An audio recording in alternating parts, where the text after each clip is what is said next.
Pessoal, boa tarde. Dando continuidade ao nosso trabalho que nós no encontro anterior, nós começamos a falar sobre a estrutura do átomo para entendermos melhor a eletricidade. E para entendermos bem essa estrutura, temos que organizar um pouquinho as informações que nós temos a respeito do átomo. A estrutura do átomo, como ao contrário do que muito se pensou ao longo de muito tempo, é uma estrutura divisível. Até porque há muito tempo foi pensado que o átomo fosse uma estrutura indivisível. Porém, a partir do final do século XIX, a ciência descobriu que o átomo pode sim ser dividido em partículas menores, em estruturas menores. E, desta forma, nós organizamos o átomo em duas partes. O átomo tem duas regiões. Uma região é chamada núcleo, que fica ali no meio do átomo, como o próprio nome diz, e a outra região periférica ao núcleo, chamada de eletrosfera.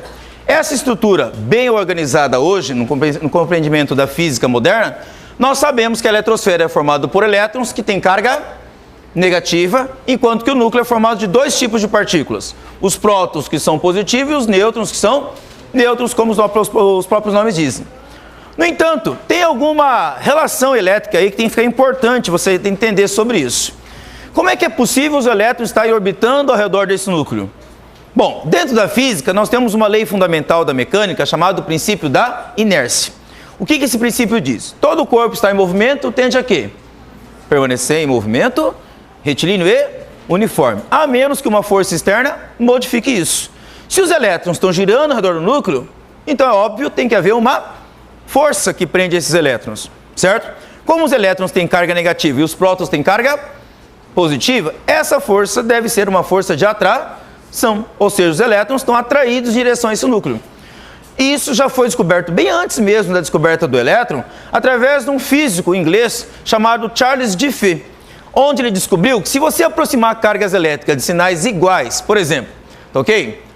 Aqui, ó, se eu aproximar cargas elétricas de sinais iguais, tipo positivo com positivo, o que eles fazem entre si? Eles se repelem. Se eu aproximar carga negativa de carga negativa, eles também se repelem. No entanto, se eu aproximar uma carga negativa de uma carga positiva, eles se atraem. Então, Diffie descobriu que os opostos se atraem e as cargas iguais se repelem. Por conta disso, como é que fica a estrutura do átomo, então? O núcleo, ele é positivo. A eletrosfera, ela é negativa. Então, o que o núcleo faz com a eletrosfera e a eletrosfera faz com o núcleo? Eles se atraem. Quando eu falo se atrai, não é só o núcleo atrair a eletrosfera. E nem só a eletrosfera atrair o núcleo. Eu falo, eles se atraem por quê? Porque aí também vale a terceira lei de Newton. Qual a terceira lei de Newton? Toda ação produz uma reação. Isso quer dizer, se a carga positiva atrai a negativa, o que a negativa também faz? Atrai a positiva, com uma força igual em intensidade, igual em direção, porém, sentido contrário. Ok? Então, por conta da terceira lei de Newton, eu tanto digo que o núcleo atrai a eletrosfera, quanto a eletrosfera atrai o núcleo. No entanto, por que o elétron gira ao redor do núcleo e não o contrário? É óbvio que você pode pensar, porque núcleo é núcleo, eletrosfera é eletrosfera, né? Certo? Não seria chamado de núcleo se ele não ficasse lá no meio. Bom, não é bem assim. O nome surge porque ele fica lá no meio, sim. Mas por que ele fica no meio? Porque aí tem uma questão da inércia envolvida também de novo no processo. A inércia não é aquele princípio que diz que o objeto tende a ficar parado, se estiver parado, sem movimento, tende a continuar em movimento, retilíneo uniforme? A medida da inércia é dada pela medida da massa. Isso quer dizer que quanto mais massa tem o objeto, mais inércia ele possui. Então, por exemplo, o que é mais fácil tirar do lugar e colocá-lo em movimento? Uma locomotiva ou uma bicicleta? O que é mais fácil tirar do lugar? A bicicleta. Eu faço um esforço menor. Por quê? Porque é mais leve, porque tem menos massa. Então é muito mais fácil tirar do repouso o que tem menos massa do que aquele que tem mais massa. Ah, então quer dizer que aquele que tem mais massa tem mais inércia. Ele mais tende a ficar parado. Por conta disso, vamos pensar de novo no átomo. Eu tenho o núcleo e a eletrosfera, os elétrons girando na eletrosfera em torno do núcleo. Qual dos dois deve ser mais pesado? Aquele que se movimenta menos. Então o núcleo, ele está ali no meio porque ele é mais pesado, ele tem mais massa. Então a massa maior do núcleo, ok, faz com que ele fique no núcleo e os elétrons, por terem menor massa, girem ao redor desse núcleo. Ou seja, é mais fácil aquilo que é mais leve girar em torno daquilo que é mais pesado. Ok? Então eles estão mutuamente se atraídos com forças iguais, porém o núcleo fica parado no núcleo exatamente porque o elétron é mais leve do que ele. Mas nós temos um pequeno problema no núcleo de novo. No núcleo eu não falei para vocês que eles têm cargas positivas, que são os prótons? E os prótons deveriam fazer um com o outro o quê? O que um próton que é positivo deve fazer com outro próton que é positivo também? Eles devem se repelir. Então um próton deve repelir outro? E aí como é que eles conseguem ficar grudados nesse núcleo? Como é que é possível os prótons ficarem lá no núcleo? Bom, isso é porque existe outra força na jogada. Porque se eu falasse só da força elétrica, o que deveria acontecer com eles? Pular longe. O núcleo deveria se quebrar facilmente, não é? Mas o que acontece com os prótons? Eles também criam forças nucleares entre si. O nome dessa força é chamada força nuclear forte, tá? Numa analogia que a gente pode fazer fácil, é imaginar os prótons como se tivessem ganchos um com o outro, certo? E eles só alcançam um sobre o outro quando estiver bem próximo. Então a força nuclear forte só age quando o núcleo um próton está bem perto do outro. Então quando é um colocado bem perto do outro, as forças nucleares se encaixam e o resultado mantém a repulsão, certo? Grudando ali, porque a força nuclear é mais forte que a repulsão elétrica. No entanto, o que acontece se eu colocar muitos prótons ali e muitos nêutrons no meio? Se eu jogar muitos prótons e muitos nêutrons, eu tenho muita coisa na jogada ali, envolvida no processo. Muita energia. Aquelas partículas lá, elas estão em movimento, como tentando repelir uma da outra. Vai chegar um momento que a distância de um próton do outro fica tão grande, que aí a força nuclear não consegue mais segurar. É como se aquele gancho rompesse, certo? E aí prevalece o quê? A repulsão. E o núcleo se quebra. Mas para isso acontecer, o que tem que acontecer com o núcleo? Ele tem que ter uma grande quantidade de prótons ou de nêutrons. Tem átomos que têm grande quantidade de prótons e nêutrons no núcleo? Tem ou não tem? Tem. Vou citar um exemplo. O urânio. O urânio tem 235 partículas no núcleo. 239 partículas, dependendo do tipo de isótopo de urânio. Nesses 235 a 239, 92 são prótons. Resultado, muitas partículas internas do núcleo ali. Resultado, isso gera uma instabilidade na força nuclear. E o que pode acontecer com o átomo de urânio? Ele pode se quebrar espontaneamente. Essa quebra do núcleo atômico do urânio gera o que nós chamamos de radioatividade, porque a energia do núcleo pode ser emitida pelo núcleo.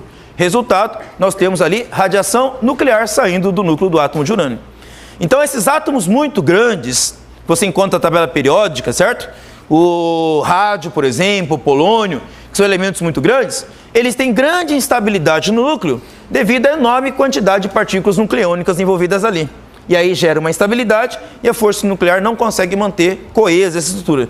O núcleo se trinca, se quebra, fissiona, certo? A gente diz assim, e aí gera radioatividade. Entendeu? Mas na maior parte das outras substâncias, o que vai acontecer? A força nuclear consegue manter o núcleo íntegro, tá? Então nós temos forças nucleares agindo aonde? No núcleo, mantendo as partículas nucleônicas grudadas, que não tem nada de elétrico. Mas a força elétrica também existe, tentando repelir uma partícula nucleônica da outra, no caso dos prótons. E os elétrons girando ao redor desse núcleo, atraídos para esse núcleo, tá? No entanto, tem uma coisa que a gente gosta de falar muito sobre o átomo, que é a dimensão dele, o tamanho dele. O átomo, ele é uma estrutura onde a eletrosfera ocupa um grande espaço no seu tamanho. E o núcleo ocupa um pequeno espaço. Normalmente a gente faz a seguinte analogia. Se nós imaginarmos que o átomo fosse como um estádio de futebol, imagine um estádio de futebol com todas as arquibancadas. Imagine esse o tamanho do átomo. O núcleo seria o tamanho de uma cabeça de alfinete lá no meio do campo. Ou seja, uma estrutura muito pequena, pesada, ocupando um pequeno espaço. Já a eletrosfera é formada de partículas muito pequenas, ocupando um grande espaço. Isso quer dizer que entre os átomos existe muito espaço vazio. Tá? Entre cada partícula de átomo, com cada partícula de átomo, nós temos um imenso espaço vazio. Entre os átomos e entre os elétrons ali. E o núcleo também. A distância ali é enorme comparado ao tamanho do átomo. Resultado, a gente sabe então que o átomo é basicamente formado de espaços vazios. Mas como o átomo consegue manter-se coeso? Como é que ele consegue manter a matéria como nós conhecemos? Significa que essas partículas exercem forças umas sobre as outras. Por exemplo, força elétrica. O elétron de um átomo pode atrair o núcleo de outro. O núcleo de outro átomo pode atrair o elétron do átomo anterior. Núcleo pode se repelir. Elétron pode se repelir.